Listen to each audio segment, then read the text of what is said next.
Good evening. Good evening, everybody.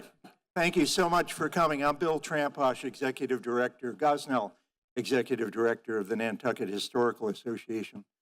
Peggy and I are leaving next week. I'm retiring, and we're moving out west. And yep. Okay, go on.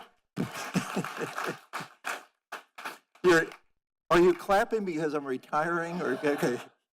But I just want to say I can't think of a bigger honor than to introduce Roger tonight. I mean, in 1997, I clapped my eyes on a piece that he had done for the New York Times. It was an essay. Our kids were graduating from university around that time, and I last night, this paper, I had no idea what it was, but in the packing we're doing, this paper really magically fell out of a folder, and it was the torn-edged copy of Roger's piece that I saved. It's a speech for a high school graduate, and a parent gives his son several words of indispensable advice in the kind of Lord Chesterfield tradition to his son. The paragraph I love is so timely. It said, believe in institutions, governments, universities, families, all that. No one believes in institutions anymore, not even the institutions. But endurance is not chopped liver. You are an institution, our son, quite a fine one if your mother and I are of any judge. A composition of tested parts that have evolved into a body that stands. A composition of tested parts that have evolved into a body that stands. And later on, he just summarizes what he confirmed in that kind of writing. He said, the line is a basic unit of beauty. And boy, what a beautiful line that is. And I have enjoyed, and I know all of us have enjoyed, any encounter we've had with Roger Rosenblatt, whether it be on PBS, whether it be in Time magazine, whether it be through his 6 plays, off-Broadway plays, or his 19 books, and some of which are on sale tonight. And Roger is, are you happy to sign them? I don't want to go out on a limb here. Okay, maybe not. But anyway, but Roger has also won the Kenyon Review Lifetime Achievement Award. So what an honor it is to welcome Roger, and what an honor it is to thank Beverly Hall and David Billings, the Hall Froelich Foundation, and they're here in the front row. I want you two to stand and take a huge round of applause, please, for sponsoring this.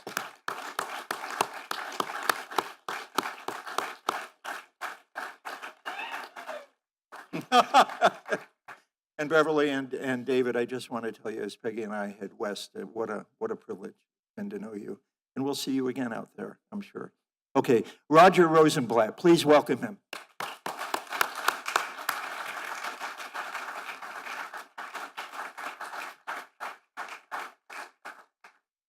Thank you very much. Thanks for coming. Talk about writing a bit, why I do it, why we do it. 2 anecdotes about my grand. We lived with our grandchildren for 7.5 years, and when our only granddaughter, Jessie, was in the 4th grade, she had me come to talk to their school. I used to come to talk to the kids' schools. And she introduced me to her 4th grade classmates. Thus, we lived in the lower level of the house in Bethesda, Maryland, and my grandparental name is Boppo. And Jessie introduced me. This is my grandfather, Boppo. He lives in the basement and does nothing. Couldn't falter for accuracy. Her younger brother, James, took another take on writing. When he was about 3, you should see James. You see him now, but you've seen him then. He was the busiest person I've ever seen in my life. He interrupted his busy day to say, Boppo, I think we should go into business together. Really, James, what sort of business did you have in mind? He said, we will write things and we will sell things, thereby combining 2 enterprises that have never been combined. We will write things and we will sell things. Fine. A few weeks pass. Sunday morning, he and Jessie get into a fight. He gives her a kick. She says, I hate you, James, and stomps out of the room. I said, James, apologize to Jessie. you know you did the wrong thing." He's standing with his little back to me. And he goes, "No." I said, "James, you know you did the wrong thing. Apologize to your sister." "Never." Then he turns slowly to me and says, "And you're not a good writer and you're not a good seller."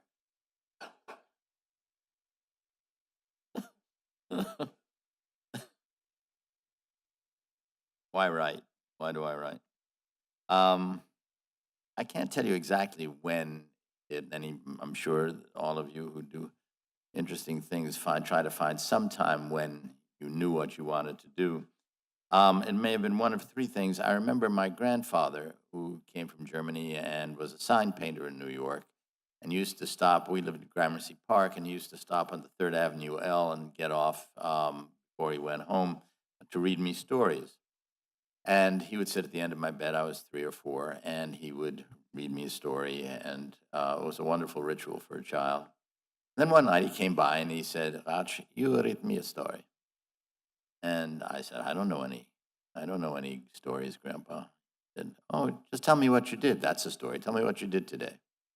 So we had that day. It happened that a mother in the neighborhood had taken a bunch of kids to Palisades Park to play in the amusement park, and I started to tell him about that we had been on a raft that went down a slide, and we went into a pool. I saw how interested he was, so then I started to embellish the story that there was an octopus in the pool that was coming after us. The octopus had 1,000 eyes, and I so on. I kept just telling this fable, and I saw how enthralled he was, and I remember the feeling of seeing how interested somebody could be if somebody else told a story, just the way we're all interested in somebody telling us a story. So that would be part of it, I'm sure. Then in Gramercy Park, we lived on the ninth floor of a building at 36 Gramercy Park. On the 10th floor, three women, three unmarried women who called themselves spinsters in those days, very distinguished women. One was the editor of Harper's Bazaar, one was a librarian at Columbia, one was a ceramicist. And all three occupied this apartment above ours. All these apartments were quite big in Gramercy. And my mother was a teacher, my father was a doctor. So in the afternoons, neither was home. And I just found my way upstairs to be in the company of these three wonderful women who would read to me. And they would read over and over again. They would read Twain, they would read Wind in the Willows, they would read anything that Dr. Seuss, anything that a child, Dr. Doolittle, anything that a child would like. So certainly those three wonderful women had something to do with it. And there was Gramercy Park itself. Gramercy Park, some of you may know this neighborhood, is a literary neighborhood. Stephen Crane finished Red Badge of Courage there. Edith Wharton lived there. Henry James, to Nathaniel West, was the night manager in a Fleabag hotel called the Kenmore, where he gave rooms to his friends like Dashiell Hammett, who wrote The Glass Key in the Kenmore. And among the writers in the neighborhood was Herman Melville. And it interested me as the coincidences of life go that we are now, thanks to the kindness of the Historical Society, occupying briefly a house in which Herman Melville died. I hope he was happier than he was in Gramercy Park. In Gramercy Park, he had reached the point of his career. It's unimaginable. He was a monumental figure in American literature, a monumental figure in world literature, thinking his life had been a total failure.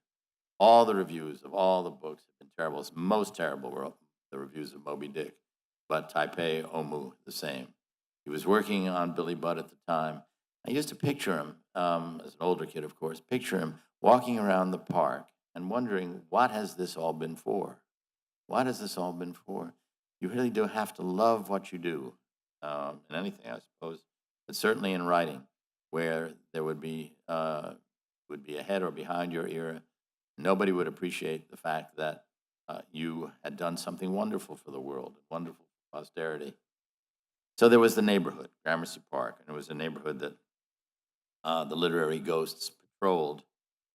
And there was the park itself. I allude to this in the Boy Detective memoir that I wrote a couple of years ago, of the feeling that Gramercy Park is a very safe place. It was one of two private parks in the city.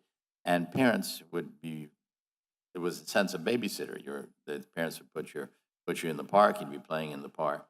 But it was much too tame, certainly too tame for me. And I remember then thinking that if I am to do anything at all, I will get out of the safety zone. So Gramercy Park provided the safety zone from which I then tried to and then eventually did escape. I was a terrible student in school, delightful companion, but terrible student in school. I had odd habits that called my social abilities into question, which continue to be called into question. I I would memorize lines from movies that I liked very much, and I would wait then for moments in a normal conversation when I could put this line into the conversation. So people would be having a perfectly rational talk, and I'd be waiting like a cormorant for that moment when I would just swoop in with some absurd line from a movie. You can imagine how delightful I was to be with. Movies that I liked especially were the disaster movies of the 60s and 70s, and before. And one particular, and I did this, by the way, through young manhood. I do it now if I had the time. And one was Earthquake. You remember this movie in which one of the plots was a man who was stalking a woman throughout the movie, and he was waiting for his chance to pounce on this poor woman. And you'd think the earthquake would be enough to distract him, but he was, as they say today, focused. So he was ready to jump on this woman. The earthquake hits. He attacks the woman. George Kennedy, I was playing a cop. He always played a cop. George Kennedy jumps on the guy, throws him off, and says, "I don't know what it is. Earthquakes just bring out the worst in some guys." I waited a long time before being able to get that into a conversation. In fact, I never did, maybe if I had lived in California. But there was another line that, on the face of it, when I tell you, you're going to say this would be an impossible line to get into a conversation. But luck was with me. Remember the Sherlock Holmes pictures, the Basil Rathbone, Nigel Bruce Sherlock Holmes pictures? In one of these pictures, Nigel Bruce, playing Watson, says to a couple on a train, because he wants to impress the couple how great Holmes is and how great Sherlock Holmes' reputation is, he says, "Haven't you ever heard of the giant rat of Sumatra? Haven't you ever heard of the giant rat of Sumatra?" Years went by. Waited and waited, decades actually. I waited and waited for some opportunity to get that into a conversation. Think of the difficulty. First of all, it had to do with, Sumatra had to be somewhere in there. The size of the rat had to be there. And then the incredulity of somebody, it had to be said with certain incredulity that the person had not heard of the giant rat of Sumatra. So I was working on the Washington Post, and I was out to lunch with some buddies, and we were just sitting in a restaurant, and they were chatting about something, and I was distracted. And it happened to be the 50th anniversary of the creation of Mickey Mouse. One guy at the table says, "Has there ever been a bigger rodent?"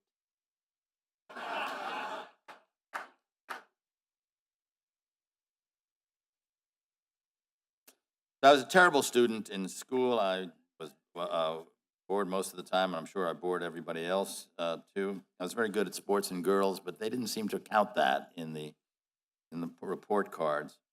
Began a period of that I call in the self-aggrandizing moment, the Great Digression. I wanted to be a writer. I knew I wanted to be a writer, and from a certain point, I just got farther and farther away from my goal. People do this. I do not know why. Some psychological fear or permanent distraction. Instead, I started to veer eventually towards success. Success in terms in which I myself was not interested, but realized that the world would judge its success. My dad was born in the Depression, and he was always furious at me because when I didn't study and didn't do well in school. And then I think in a kind of gesture of filial piety and just decency, I started to read books and become a good student. My father was part of an era in which childhood, in a sense, did not exist. I mean, there were small people in the house and large people in the house, but children were not countenanced. And he never knew my age. And one time he said to me, "Roger, that's no way for a 12-year-old boy to behave." I said, "Dad, I'm 8." So I went to Harvard, and I didn't um, do exceptionally well there. I wasn't that interested in it, with two exceptions. And again, one has to do with Nantucket, at least in a reference. One exception was I took the poetry seminar with Robert Lowell. And so we passed the Quaker graveyard today. And it was nice that Beverly pointed it out when you were reminded of the wonderful poem. Lowell's, I wasn't a good poet, but I was good enough to get into the seminar. In baseball terms, I'd be AAA. I'd be just, in the better half of the minor leagues, but always in the minor leagues. There were some wonderful poets in that class, Rachel Haddis and others, who have become terrific poets now. But I was happy to be in that. He would scare you to death. If you got a comma right, and he said so, then you were happy for a week. But interestingly enough, and sad too, he was manic depressive, what they call bipolar now, but manic depressive as it was called then, and before lithium. And so he would put himself in a sanatorium in, I think in Connecticut, for the second half of the year, for the spring term. He'd teach in the fall term, and then he'd be away in a hospital for the spring term. Like Persephone, half of the year he was up in the earth, and half of the year he was buried. And when he was Robert Lowell, when he was the real deal, when he was the goods, as I say, the slightest compliment would be wonderful. And he was so severe with us. He had the Southern voice, and it's partly Southern, partly aristocratic voice. That's not very good. That's not good. Still, we knew what we were getting, the truth. As he declined during the winter term, he would become acritical, and he'd start liking everything. And then we got depressed. But he was a wonderful man to study with, the best poet of his time. The other man was a fellow named John Kelleher, and John Kelleher taught Irish literature and knew all things Irish. It was said of him, truthfully, that he knew more about Irish history and literature than any man who ever lived. He never got a PhD, never wrote a book. He wrote there was a book of poems that were published posthumously, and some essays too. But there was nobody like him.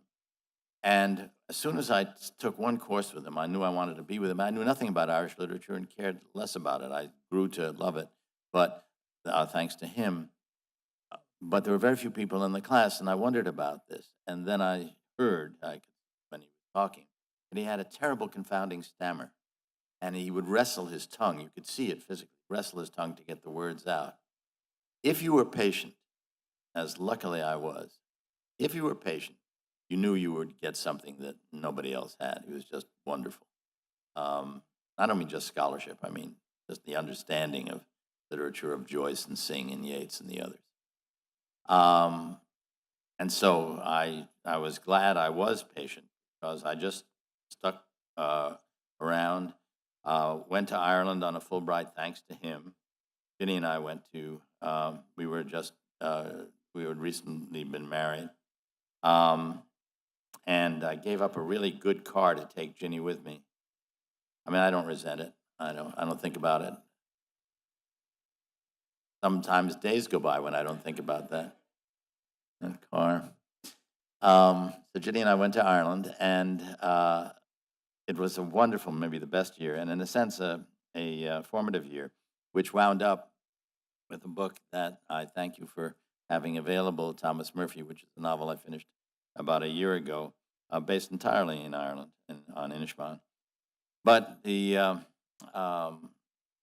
wonder of Ireland was equaled by the comedy.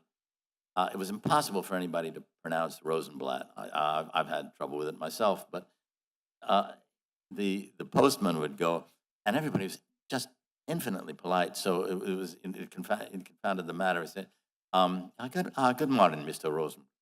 He'd run his hand over his face, so he wouldn't have to say the name. And one night, Ginny and I saw there was a book auction, an auction of books. I don't think we'd been to any auction, much less a book auction. And it was in a vast 19th century hall in St. Stephen's Green, twice the length of the area here, great high ceilings like this. And piles and piles and piles of books. And there was, in a little pile of books, there was a book I'd always wanted, Glenn O'Brien's It Swim Two Birds. So I saw this book and this little pile, or as they call them, lots of books, a lot of books, and bid on it, and I won. I don't know how that was, because I certainly we didn't have any money. And the auctioneer is at the far end of the auction house, and he says, "Name, please." I say, "Rosenblatt." Dead silence. "Name, please," he says again, as if I had not said a name, as if I had said something else, odd language. I said, "Rosenblatt." Dead silence. "Could you let us have that one more time?" "Rosenblatt," I said, now getting aggressive. "Rosenblatt, Rosenblatt, Rosenblatt." Silence again. Auction is over. Vinny and I walk up, pick up our lot of books.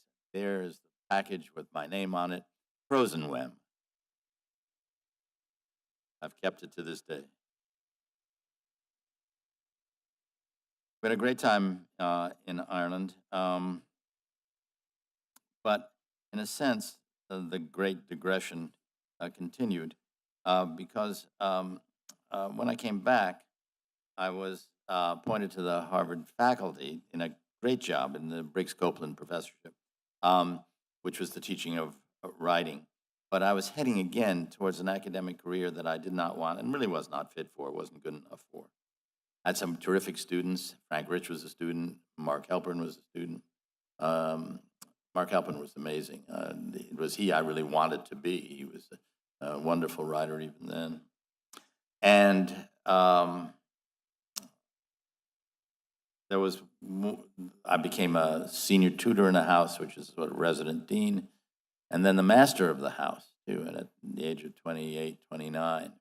Now, this was happening not because I was particularly valuable or worthy in any of these things, but this was an era in the late 60s where there was such turbulence in universities in America that young people were given jobs like this for two reasons. One, the older people didn't want them, and two, they thought we would have more common with the student rebels, and sometimes we did, and sometimes we didn't. For the very passage, coincidentally, that Bill read about institutions, I believed in institutions. I didn't think they should be taken apart too easily because once they're taken apart, we'll get them back together. And Harvard was an institution I thought was worth preserving. So, because I was oddly prominent during this time, something very strange happened. This Nathan Pusey was resigning as president of Harvard, and so they had a search. But because, again, this was a different era, they were making the search public, and I was on these lists. First, the list was 200, then the list was 100, then the list was 50, and then the list was 3. And I was one of 3 people whom they were looking for, the president of Harvard. I swear to God, I couldn't have run a bathroom. And the idea that I would actually be, and there was a poem in the New Yorker that said, "We hear he's going to be a man of 29 or some young man of 29." It was terrifying. Fortunately, Derek Bach was president, and fortunately, none of that happened. But it'll give you an idea that if you are headed in the wrong direction, there's no limit to how many mistakes you can make. And that one, to be fair, was not my mistake, but it was a logical consequence of other mistakes. I'll accordion the next years. I went to the National Endowment for the Humanities after Harvard. You should have known me then. I was brilliant.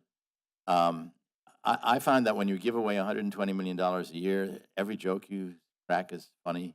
Every idea you have is work of genius. And then when you stop doing that, all those qualities leave you all of a sudden. Went to the New Republic after that. That was starting to come around again to where I wanted to be. Martin Peretz bought the New Republic. I just bumped into him on the street. He was a faculty member when I was a faculty member at Harvard, and he just said to me, "I just bought the New Republic." Well, in my little world, I thought that meant he bought a copy of the New Republic. And it took a while for me to understand he bought the whole shebang. I worked there a couple of years, and then at the Washington Post, and then there was a wonderful managing editor there, Howie Simons, and I tell you this only to indicate that what sounds like a complaint really isn't. I realized I had these privileges. It just simply wasn't the world I wanted. It didn't mean that it wasn't a world worth having. And I was in the men's room, standing urinal to urinal where men do their talking. And the Howie, and I said to him, "Howie, why is it that the word column does not pronounce the N, but columnist does?" And he waited a second, just the right beat, and he said, "Roger, I wish I had your problem."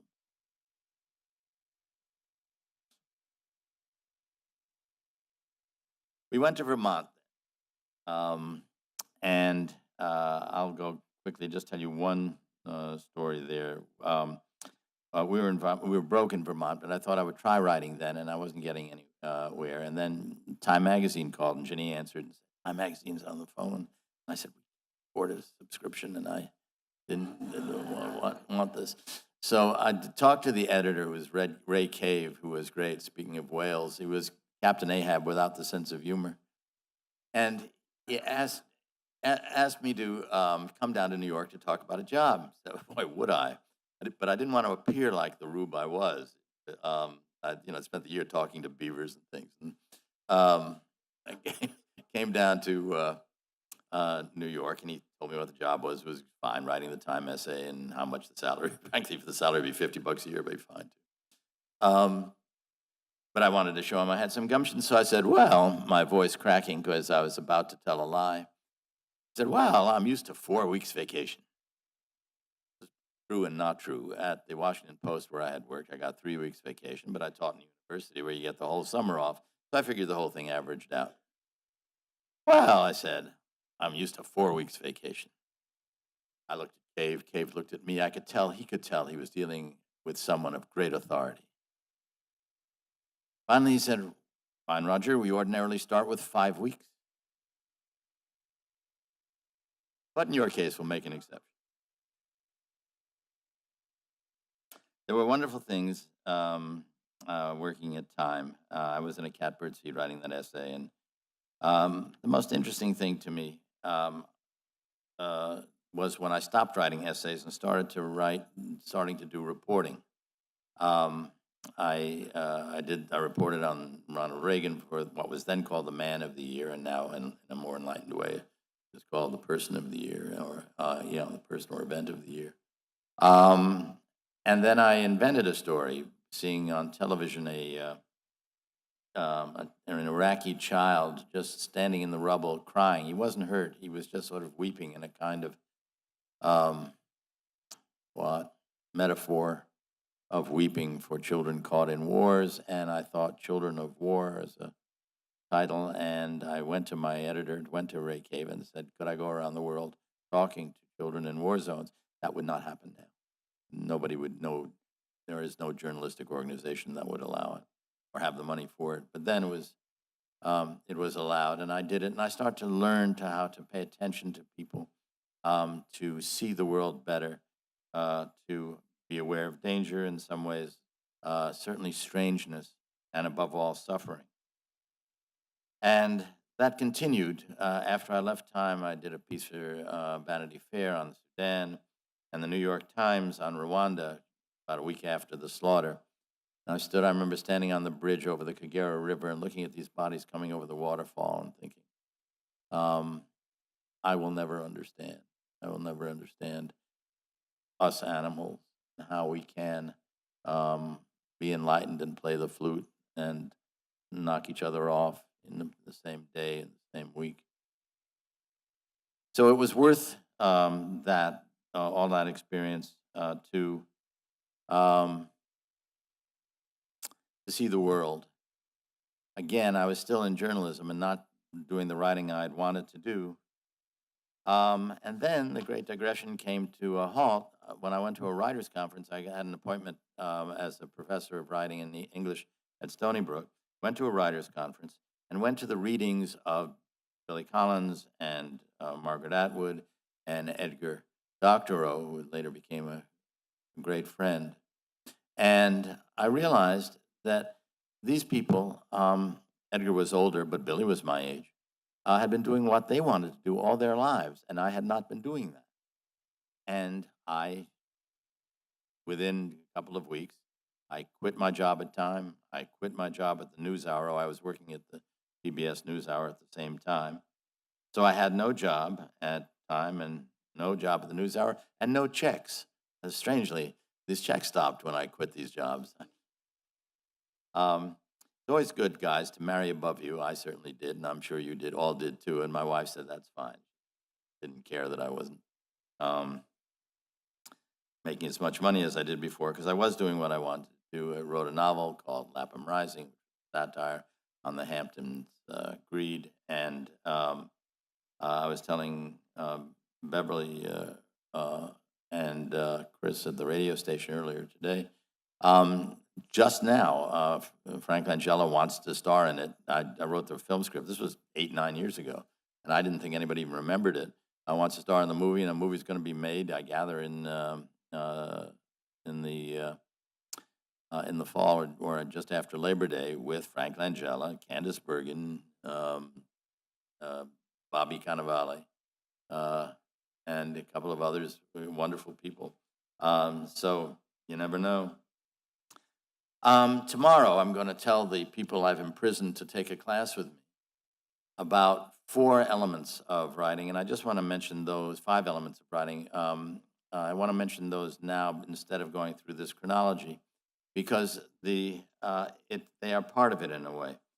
These are 5 elements that are essential to writing, I believe, and the exercise of them got me into writing as much as the commitment to suddenly just turn my life over on a dime. The 5 elements are the imagination, consequence, meaning you write for a reason in order to accomplish something, originality, invisibility is the things not seen in writing, and inspiration. And just to briefly go through them, imagination is not invention. Invention is Mr. Ed, talking horse. Imagination is Swift writing about the Winhams in Gulliver's Travels. When the imagination takes in a civilization, understands the whole world and imagines it differently. Shelley said, we must learn to imagine what we know. Think about that. We must learn to imagine what we know, not something out of the sky. Imagine that. It's real. Imagine the adolescent whale. It's real. And then dream into it, the way Keats said, you die into life. And the imagination is unruly. First of all, nobody knows where in the brain it's located. Talk to neuroscientists, they do not. They can tell you where our left-hand, right-handness comes from, or other functions or automatic functions, but not the imagination. The imagination, one thinks, imagines itself. And it is, as I say, unruly. You could not look at our country. Look at the great people who imagined America to begin with. And you think that's the greatest exercise of the imagination, or one of the greatest you can possibly think of. And then you watch Washington today, and you think of the possibility of that being taken apart. And is that the greater exercise of the imagination? You know this story, this fable by Hans Christian Andersen about the most incredible thing. A king, typical setup, king wants to give his daughter away in marriage to a suitor who can invent the most incredible thing. And a young man comes with a clock, and the clock is ornate and incredibly intricate and has all historical personages and mythological personages around the face of the clock. Gorgeous piece of work. And the king says, yes, that is the most incredible thing. I will give my daughter in marriage to you. As he's about to do that, a lout comes into the hall with an axe in his hand and smashes the clock to bits. The king gives his daughter to the lout. Why? because it was the most incredible thing to destroy a thing of beauty. Think of the fable in terms of modern times. The most incredible thing. I'm grateful that you had Thomas Murphy out here standing on the Isle of Inishmaan a few years ago when Ginny and I went back. I imagined it all over again. Imagined the voice of Frank McCourt, who was a friend of mine, and in a sense channeled that voice into Thomas Murphy. The imagination is no good unless it's a moral imagination. ISIS has as much of an imagination as Edison. But the moral imagination is what you strive for in writing. Consequence, write for a purpose. Poverty matters, women's rights matters, injustice matters, beauty matters. Beverly wrote me a beautiful email early this week, quoting Frederick Buchner on the beauty that lies asleep within us. I believe in that too. And one also must apply beauty to what one writes so that people remember it. Work matters, fair play matters. And the moral sense, again, is gathered, in my judgment, to the consequences of writing. Originality, there's no such thing as originality in one sense, because you stand always on the shoulders of giants. And the other part of it is you want to. I love the company of other writers, dead or alive. It's comforting and it's instructive.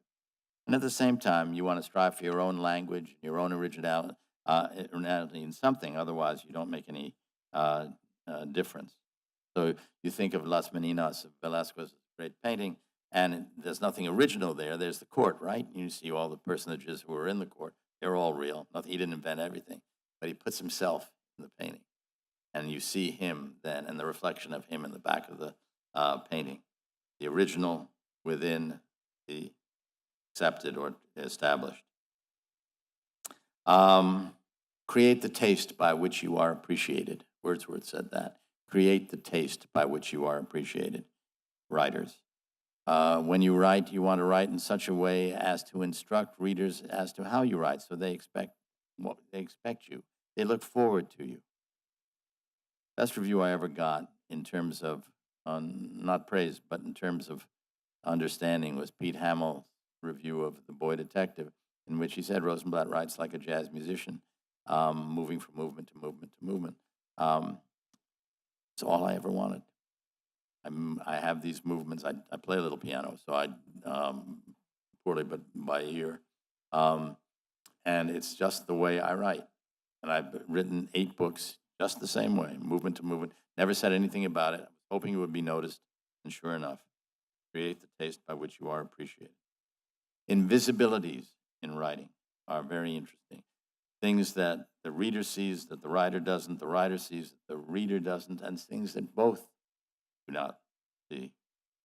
There's a whole world that the reader cannot see that the writer intends, sets up a thing in fiction. You'll set up something in chapter 1. The writer knows that he's going to make that realized in chapter 19. The reader has no idea what's coming. On the other hand, the reader brings his or her own life to a story, or to a poem for that matter. And the writer, of course, has no idea who's reading work. So in a sense, the writer learns to trust the reader. I tell my students, learn to trust the reader. The reader wants to do the work. So you bring your life to a character you read about and say, I am she. I understand what she's going through. These are things hidden.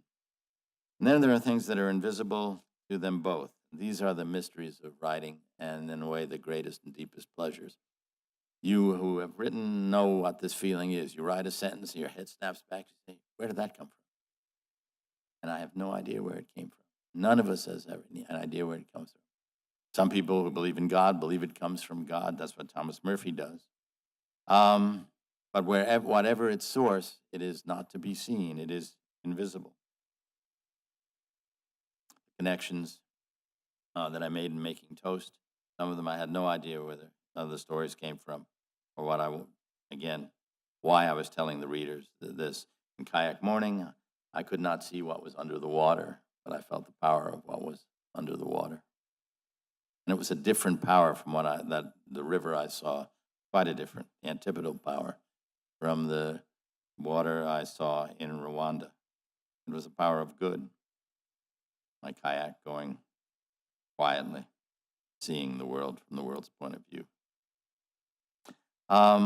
These unseen forces lead to inspiration, and inspiration is something that, again, we don't know where it comes from. And to bring it around and finally to conclude with what I was starting to tell you at the beginning, maybe my great digression was just a waiting period. I will tell you something now that I have never told an audience. I've told it to Ginny, but I've never mentioned it when I speak about my work. I am not unaware that my writing changed for the better after our daughter Amy's death. It became deeper and it became more careful. Needless to say, I would gladly trade the 8 books I've written since she died for one glimpse of Amy right now, but that is not within my power. So I have to admit this fact, that the writing got better. And why did it get better? Because her death was the inspiration, I'm sure of it. She is absent, and I write to fill the void. I write so that she will hear me. But so as not to end on a sad note, I'm going to give you another grandchild story right now. In our house in Quogue, which is a little village on Long Island, the grandchildren come every summer and go running around the house.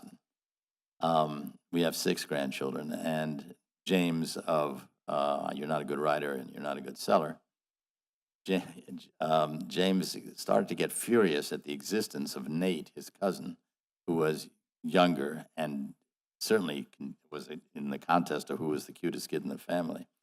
And Nate would always get in my lap to watch cartoons in the morning before James, and it was James's spot. James had claimed this, but Nate was getting in there.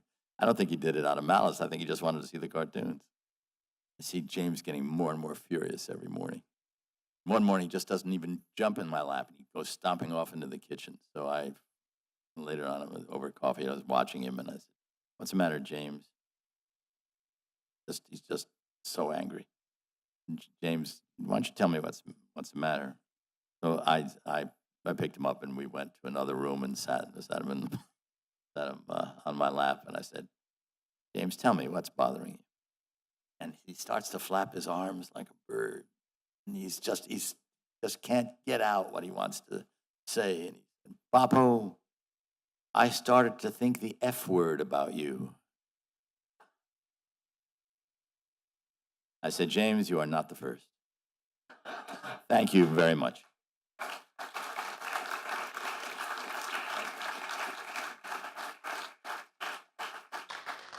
Thank you. Thank you. Big warm round of applause. A huge thank you.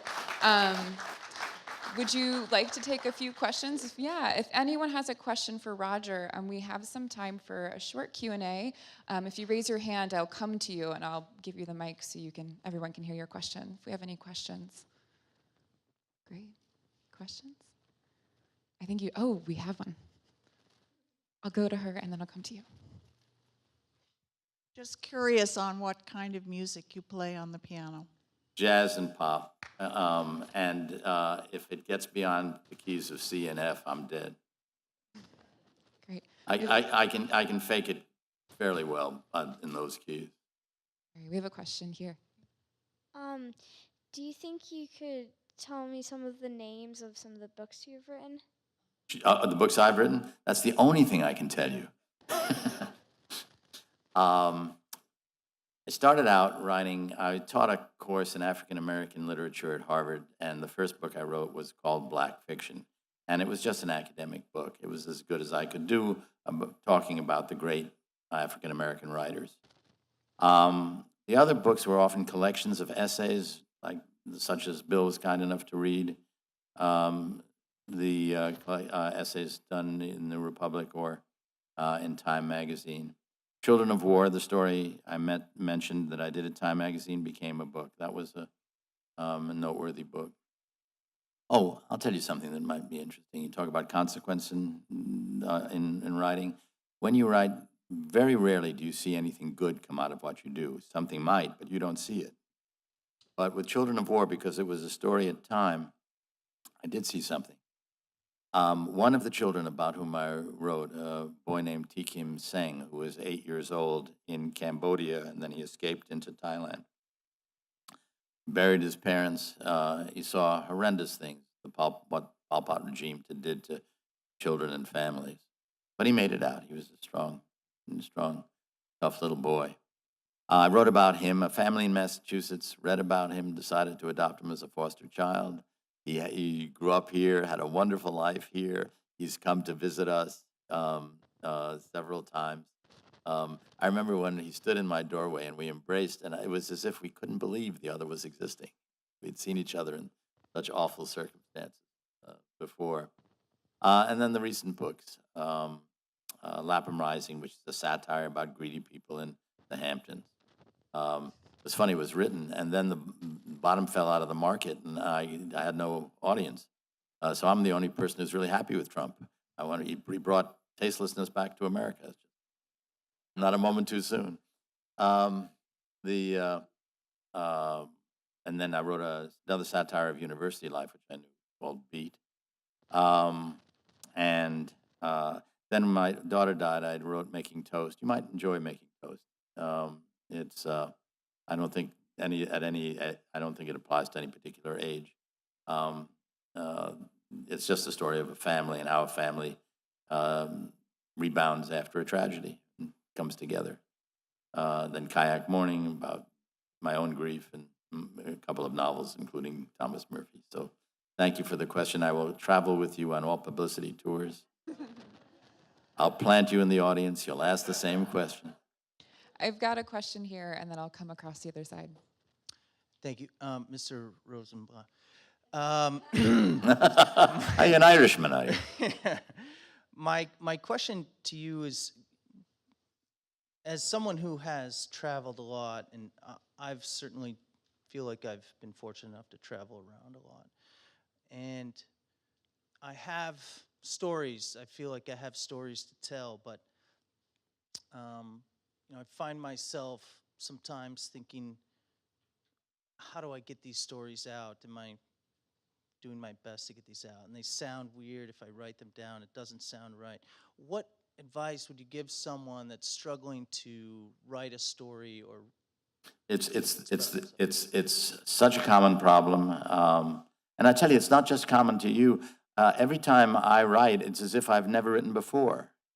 You start all over again. But one thing which may be useful to you, instead of telling the story in terms of what happened in the story, think of an image that comes to your mind of something that's just unforgettable. An image, a scene, nothing more. Start your piece from that scene. You will be surprised, and I think happily surprised, that image will lead you to the story.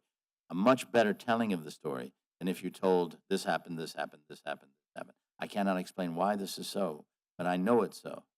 You remember those 8 balls they used to sell, maybe they still do, where the answer would float up to the surface. Will I get a date tonight? Answer is not a chance. The mind works this way. Something floats up to the surface and says, remember this. And I give it a shot. Promise you. Just try with the image and follow it. Follow what you've got. I think you'll be happy. We've got a question here. Your essays are so wonderful. Are you through writing essays? Pretty much. I've done a few for the New York Times Book Review, and I like them there. I write mostly all of them about writing of one sort or another, since I teach writing.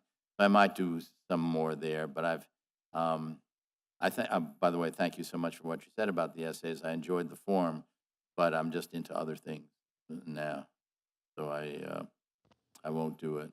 I don't feel the urge to do it. About writing, tell them about Dr.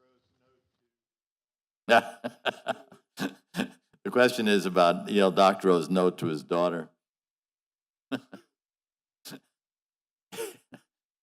His daughter was sick, like a child, and needed a note from her parent, tell the teacher that to explain why she was out of school the day before. She goes to Edgar Doctorow, E.L. Doctorow, and Edgar writes, "Please excuse my daughter, Charlotte." Well, of course, they know it's my daughter. "Please excuse Charlotte." Well, I know her name is Charlotte. Anyway, he takes 20, 30 drafts of this note. And finally, his wife, Helen, who was a dear friend, just grabs the pad from him and says, "Oh, give me this thing," and writes it. And Edgar said, "Writing is very hard, particularly the short form." Thank you for asking that. It brings him back to me. I miss him a lot. We have a question here. When you write your novels, do you plot out your beginning, middle, and end, or do you have a character and you just see where is this character going? It's not different from what I've said to our friend here. I'll start with something odd or something strange that seizes me, and then I'll follow it. I'll sort of follow my nose. And I did that with Thomas Murphy, and it worked. And sometimes it doesn't work. I've tried a couple of novels that just fell flat. But just it's my temperament. I cannot plot things out. If I do, I'm a goner, because all I'll be thinking of is how to get to point 6 or 9 or whatever it is. But if I let it happen, what does happen the way I write is about halfway through whatever it is, whether it's a memoir or a novel, I will then foresee the end. And at that point, it's okay, because I've made enough progress to know how the book is going to feel and how it's going to be shaped. And then I write the end. I write the last couple of pages, and then write from the middle to the end to get there. And that often works. We have time for one final question. I have it right here. I'm very interested in how people piece together their life, and often a career is the scaffolding of that life. And as you described going from one place to another and one experience to another, you were very self-deprecating, and you made it sound very easy. Oh, you were at Harvard, and then you were, then you were at Time, and then you were at, and you had these wonderful opportunities. But really, was it your skill, your sense of humor, luck, knowing the right people at the right time? I mean, sometimes it's very hard on people. They can't have all those wonderful experiences. I know it. That's why I told that story. You're so right. I told the story about Howie Simon saying, "Roger, I wish I had your problems." I was aware that this was a privileged life. I haven't the slightest idea. I can't tell you under sodium pentothal, I couldn't tell you why people thought I should be president of Harvard. Ginny was happy when I remembered to take out the garbage. The idea that I would be entrusted with that great institution was preposterous. Had something to do with my youth. It had something to do with being able to write a sentence and talk fluidly. And it had something to do with the fact that I wasn't scared. This was a time when everybody was scared at Harvard. I wasn't scared of the kids. I wasn't scared of the faculty. I think one reason I wasn't scared is I didn't deeply care. I knew this was not going to be my life. I didn't know when I would get to my life. I was in my late 50s when I did. I didn't know when I would get to my life, but I intuited that this wasn't it. Not being scared makes you look heroic. I really wasn't. Wonderful. Well, thank you so much for your lovely questions. Thank you, Roger, so much. One huge final round of applause. We do have books for sale in the Candle Factory, as well as a book signing, so we hope to see you over there. Thank you all for coming out tonight. Have a great night.